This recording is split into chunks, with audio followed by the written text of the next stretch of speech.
Hello and welcome to the weekly David Icke Videocast. Well, since the turn of the year, I've been meaning to do a videocast about the directions and the trends that the world is likely to take in 2018. But the first 2 weeks, I couldn't do that because two of the things on the list came to public prominence. One was the attempt to create unrest in Iran as part of the plan to unseat and remove the current government of Iran as part of a long-term plan.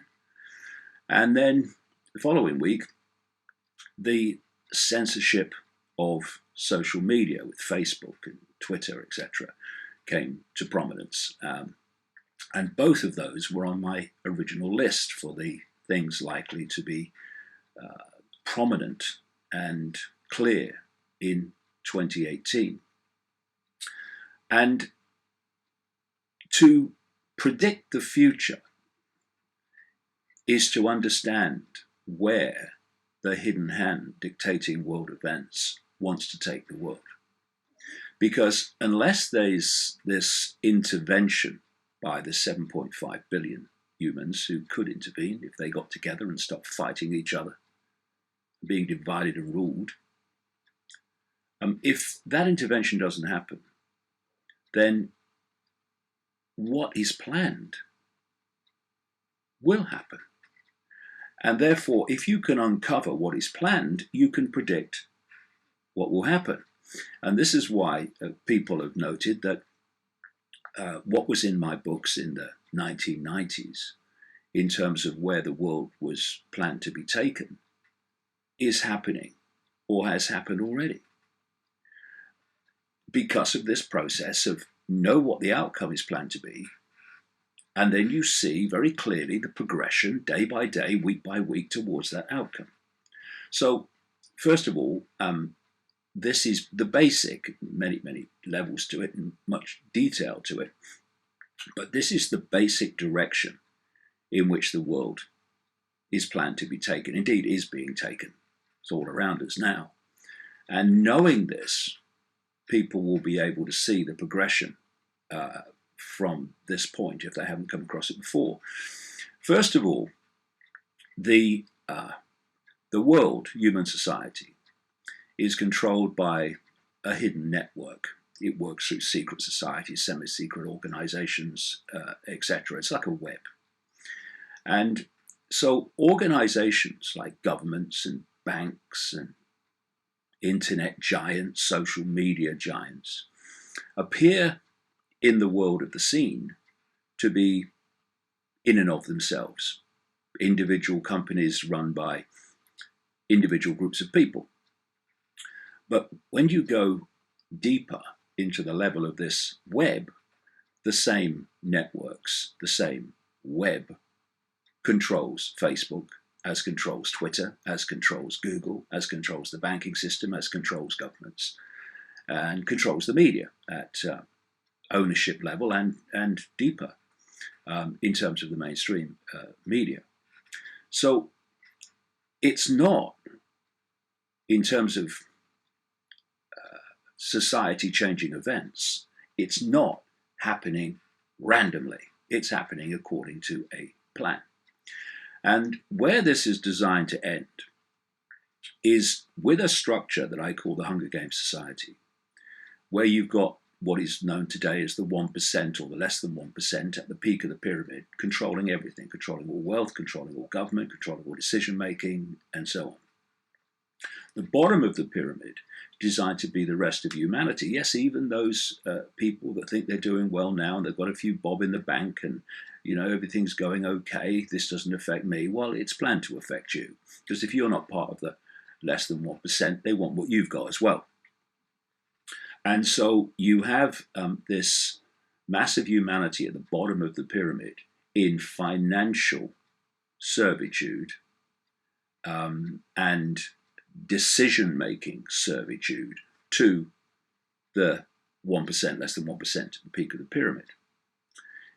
Now, this status quo is designed to be held in place by the middle strata of this Hunger Games society pyramid, which is a merciless, vicious police state, ultimately controlled not even by humans, but by artificial intelligence. This is why more and more of the military is being taken over by AI, and this is planned to continue through 2018 and beyond. So you've got this Hunger Games structure, and governmentally, it's planned to be controlled by a world government, which would dictate to every community in the world. A world central bank that will control all finance.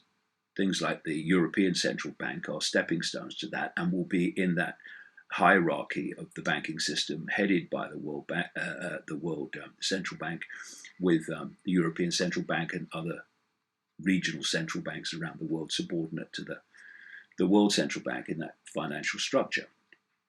They want a world army dictating globally and imposing the will of the world government on any society, any country, any community that doesn't want to accept the centralized tyrannical diktats. And they want a world currency which is designed to be simply electronic, no cash, a single world currency. And this is why the world is moving so fast towards a cashless society. This is all planned. It's not happening by accident. They're shutting down ATMs. They're shutting down bank branches to make it more and more difficult to work with cash, to bring in this cashless electronic currency, which means that whoever controls the computer system controls your finances. They control everything. They control what you purchase, if you can purchase. And the plan is to make the only alternative to that eventually barter to be illegal, because they'll say we can't tax it. And to impose and bring about this whole agenda of centralized global control, which is designed to lead to the point not too far into the future, by the way, where the human mind, the human brain is connected to artificial intelligence, and artificial intelligence will become the human mind and become human perception. No, that's not that David Icke, that mad conspiracy theorist. This is what the Silicon Valley crazies are now predicting. People like Ray Kurzweil, the Google executive, Google big time involved in this AI control agenda, just like Facebook are. And he's talking about having this connection starting to be in place by 2030. We're just entering 2018. And to stop all this coming out and the truth being told about what the agenda is and where we're heading, and what these apparently random events really mean, if you fit them all together and see how they connect, they have to have control of the flows of information. Because from information comes human perception, and therefore if you can control the information, you control human perception. And if you keep from people the fact that all these things are not random, but they're connected and they're going in a certain direction, then most people will not have the perception that they're going in a certain direction and then realize what's really going on. So what we're seeing increasingly, and this will become more extreme through 2018, if we sit back and allow it, we're going to see more and more blatant censorship of anything that questions the official narrative. So control of information becoming more and more blatant is a big theme, not just of 2018, but from here on in. We're also likely to see, because of what I've already explained, more and more talk, discussion about the benefits of a world government. They're already now, I was talking about this and writing about this in the 1990s, but they're already now having things like world government summits, And there are organizations being created, at least one by people connected to the ultra global manipulator. It's still at a gopher level, but in the realm of what you can see, an ultra manipulator, George Soros, the billionaire financier.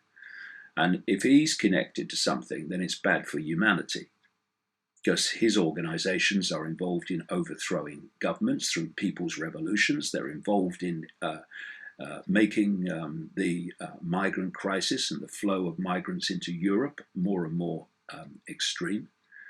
And they're involved in seeking to introduce all these elements that I'm talking about of where the world is designed to go, including we need a world government. The world currency through the cashless society, of course, is being talked about more and more. And you're also going to see the gathering talk about the need for some form of world army to stop wars breaking out by dismantling national armies. So through 2018, what we're going to see are stepping stones in apparently random events, random statements towards this this whole structure that I'm talking about, the Hunger Games Society. And of course, we're seeing in Britain increasing efforts to block Brexit and to overturn the result of the democratic referendum vote by the majority of British voters that decided to come out of the EU. Now, this week we've had, again, EU dark suits, unelected, saying, oh no, you don't have to leave, you can stay, you can change your mind. And then we've got all these members of the political class in what are apparently different political parties, same political class, different label on the door, pushing for Brexit not to happen. Now, this fits into what I've just said, because this world government structure is designed to have underneath it a series of regional superstates along the lines of the European Union. The European Union, of course, is the most advanced, but they want those everywhere. In Africa, they have the African Union, which is designed to evolve into something similar to the European Union. They want an Asia-Pacific Union, they want an American Union, and therefore the British people voting to come out of the EU is going in the opposite direction to where this agenda is meant to go. The idea is for the EU to absorb more and more countries within the European continent, not let any go. And therefore 2018 is going to see more and more pressure to try to overturn the referendum result, not least by having another referendum, which then they can manipulate even more and get the people to vote a different way, which is what's happened in referenda after referenda in the history of the EU. In terms of the Middle East, there has been, as I've written and talked about for so long, there has been a plan which in the world of the seen can be taken back to September 2001, but actually in the unseen goes back far, far further, to pick off regime after regime after regime in the Middle East, and the list was there in 2001 of Iraq and Libya and Syria and Iran and Lebanon and so on, also North Korea. And that has been unfolding ever since under apparently different administrations, left, right, doesn't matter, same agenda unfolds, same countries targeted that are on this list. And now, of course, we've reached the point with Trump where the demonization agenda is focusing on Iran and on North Korea. North Korea and South Korea talking is a good thing, because if you want peace in the world, then you need to bypass the United States, and you need to bypass the United Kingdom, and you need to bypass Israel. Otherwise, you ain't going to have any peace, because they don't want it for their own ends. And in terms of Israel, the United States, and Britain, always in there, are the trio of tyranny that have been responsible in the background for what has happened in the Middle East in recent years, since the manipulated catastrophe of 9/11. And so through 2018, we're of course going to see more and more attempts to demonize Iran and to unseat the government of Iran. Don't be surprised at all if you start to see the focus also turning on to Lebanon, which is also on the list. And it's all part of an agenda that goes back decades in the seen, decades, but further in the unseen, to balkanize the Middle East, to break up countries in the Middle East into factions, into cultural factions, racial factions, for divide and rule. And this is the policy that's become known as the Greater Israel Plan, to expand the borders of Israel further into the Middle East. And so these countries that have been picked off one after the other are absolutely in line with that agenda, as is what is happening now, which is America manipulating the so-called civil war in Syria, being behind the ISIS terror army, proxy army, which was designed to remove Assad, but then Russia intervened to put a spanner in that works. And now we have a situation where America is occupying areas of Syria, which they're saying we're not leaving. Now, the ISIS threat appears to be in its dying days in Syria.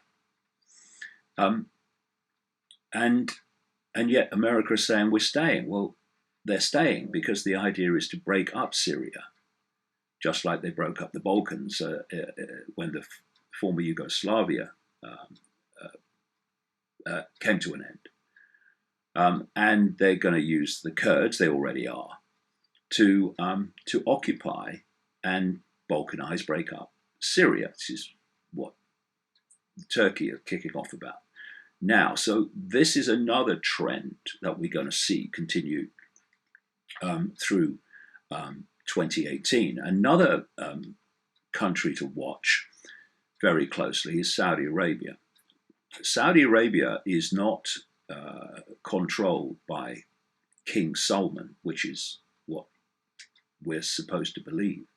It's actually controlled, at least within Saudi Arabia, by the Crown Prince Mohammed bin Salman, who's known in Saudi Arabia now as Mr. Everything because he controls everything. And he, as I point out in the new book, Everything You Need to Know But Have Never Been Told, is a puppet of Israel and of the United States. You're going to see big changes along the road in Saudi Arabia. And Saudi Arabia is, like I say, a puppet of Israel and the United States, also Britain, of course, which actually created Saudi Arabia and put the House of Saud, the fake royal family, into power for its own ends. And this is why you have the condemnation of Iran for allegedly funding terrorism, while Saudi Arabia is one of the biggest conduits for terrorism on planet Earth. Throw in the United Arab Emirates as well, and others, but particularly Saudi Arabia.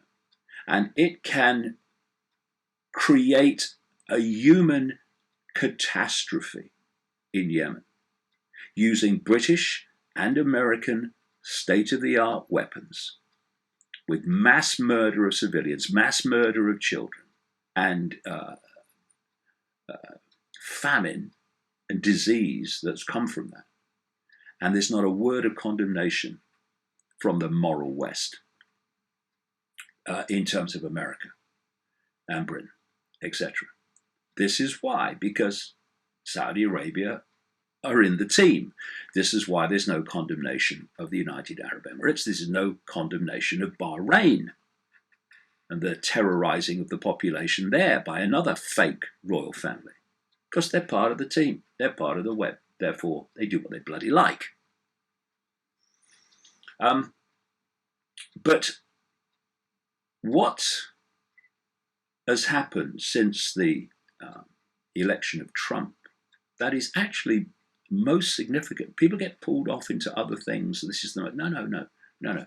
They may be relevant. I'm not saying they're not. But the most important thing is that Israel took over the White House. Israel controls Trump utterly. This is why, from the moment that Trump was elected, Netanyahu's far-right regime in Israel started without any holding back at all the increasing imposition of Jewish settlements in occupied Palestinian land. Before it was, well, we'll get away with as many as we can before we get a bit of comeback. Now there is no comeback. Therefore, they do what they bloody like again, and that is what is happening. They're basically just doing whatever they choose, taking over all that Palestinian land, throwing the Palestinians out, building the settlements. And Trump is saying, okay. And the movement of the capital, or at least the support for it by the United States, of the Israeli capital from Tel Aviv to Jerusalem, is only the start. The consequences of that are going to become more and more obvious during 2018 as well. But we should remember this. Going into that long-term plan, the plan is to replace the famous mosque on what the Israelis call Temple Mount in Jerusalem with a rebuilt Solomon's Temple. In other words, they want rid of that mosque so they can build their temple on the site. And so you're going to see more and more, not necessarily, the whole thing in 2018. Of course not. It's a progression. 2018 is going to see the continuing progression unless we intervene and see what's going on and get off our knees. And so you're going to see more evidence, if you like, that this whole idea of replacing the mosque with a new Solomon's Temple is the plan unfolding. And because of the involvement in Israel, which is just a fiefdom for the Rothschilds, most Israelis are not involved in this. They're just pawns in a game and take the consequences of the game like the rest of us. This is why there's thousands of Israelis on the streets protesting against Netanyahu. The thing is that the few claim to speak for everyone else, so that when you challenge the few, you can be accused of saying they're all involved. I'm the last person saying that. It's a very few. Working at this time through the Netanyahu regime, which by any criteria is far, far right. And because the evidence is there to be uncovered about what's going on and the Israel involvement in it, this is why you have this Israeli network of ultra-Zionist hate groups operating in the different countries, whose job it is to silence people who are exposing what's going on. And they do it by using the label racism. You're anti-Semitic. Which means, if we look at it, what they're doing is exploiting the horrendous suffering of Jewish people in Germany, and others, by the way. They're exploiting that to bring about and support their agenda today for silencing dissent against Israel. So you're going to see more and more attempts through 2018 using the excuse, the manufactured excuse, almost most of the time, of anti-Semitism to silence genuine and absolutely legitimate exposure and challenge of the behavior of Israel in multiple areas, multiple ways. But one of the other things that I see happening through 2018 and beyond, all these things are 2018 and beyond, is that more and more people are looking at Israel and they're going, well, hold on a minute. Maybe there is something to challenge here. Maybe there is something to question about the way these people are behaving. And the fact that they've got so confident since the election of Trump that they think they could do what they like, and they are, it's actually putting on public display what some of us have been pointing out for decades about the manipulation that comes out of that country in terms of its government and its military intelligence arm, Mossad. And you're going to see more and more people speaking out about Israel, not Israelis, Israel as a political entity and military entity, who wouldn't have done before.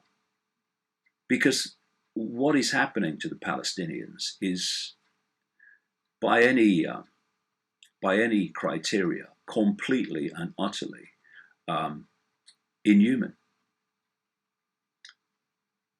Which comes to another major trend that we're going to see continuing through 2018.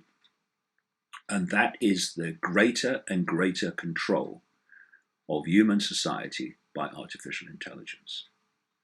And who controls artificial intelligence, therefore, controls the world, and it won't be the mass of the population that will control artificial intelligence. More and more, like I said earlier, we're seeing the military controlled by AI, more and more government operation and financial operation is controlled by AI. We're now having AI journalistic media reports written by artificial intelligence, and we're going to see that continue as well. We're having people censored in terms of social media posts and internet posts, and censored by where they are put in the search engines like Google by AI, i.e. whoever controls AI. And that whole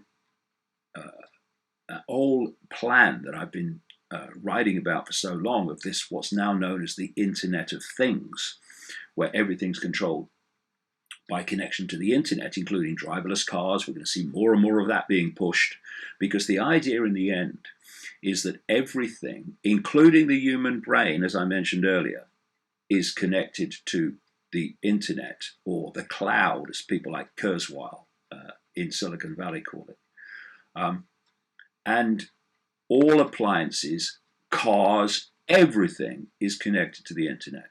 And then whoever controls the internet controls everything that's connected to it, which is meant to be everything, including the human mind. And so this Internet of Things, you're going to see being pushed more and more under words like smart. Anything with smart in front of it needs to be looked at very closely, because it's all connected. They're not smart in isolation. It's part of a smart grid, a smart network. And talking of years, like 2018 and the trends, a big year that they seem to be focusing upon is 2030. We have Ray Kurzweil, the Google executive and sales pitcher for Frankenstein, talking about the human brain mind being connected to AI, and AI doing increasingly human thinking until it does all human thinking from around 2030. We have Agenda 2030, which is a UN agenda that I've been exposing again for years and years and years, which is to transform global society into the structure that I mentioned earlier.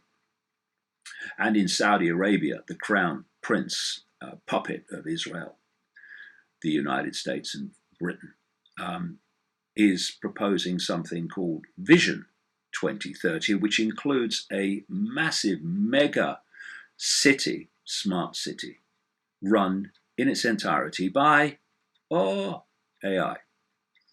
So these are the trends. Another trend that's going to continue is mass immigration, because the idea is to there are many levels of it, and I go into this in some detail in the new book, but a key part of it is divide and rule. Look at what's happening in Sweden. Sweden, as I knew it when I first went, is over, finished, gone, doesn't exist anymore. And that's the idea: divide and rule, divide and rule. Bring in an incoming group and divide and rule them with the indigenous population. This is why this week the UN have come out with a report praising the benefits of mass immigration and the fusing of cultures. That's because it's the agenda. And again, there are a number of things that tell you it's the agenda, but this is one of them. When you can't criticize it. It's that simple when you break it down. Look at the things you cannot criticize without being called a bigot, a racist, transphobic, genderphobic, whatever that next frickin' phobic they come up with. Look at what you can't challenge or question without getting the tidal wave of abuse back. Every single one of them is the agenda, the reasons for which I explain in detail in the new book. So that's another trend that's going to continue. But there are some good things too, because as I've seen in the last 2 years as I've traveled around the world, the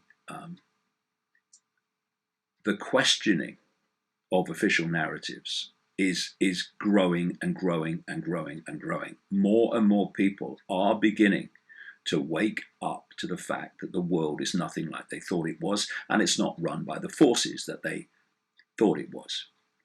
And this is again a major reason for this panic to lock down the free flow of information on the internet, to stop more and more people having access to information that says, hey, you know your way you look at the world? Yeah, well, maybe there's another way. Have a look at this. Do you know, that actually makes more sense than what I've been told before.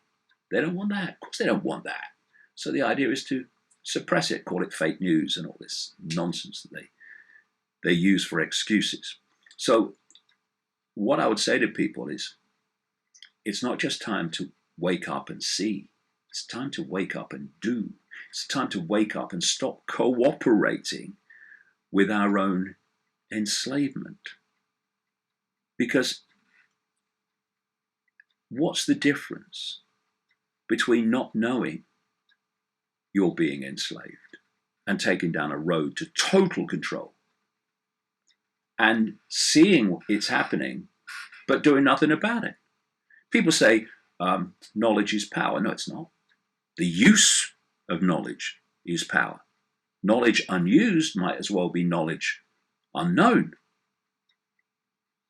So let this be the year of 2018, when those awakening to see become in far, far greater numbers those awakening to do.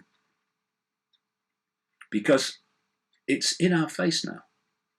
It's one of the reasons so many people are looking at my work in ever greater numbers, is because what I was saying in the 1990s is now happening.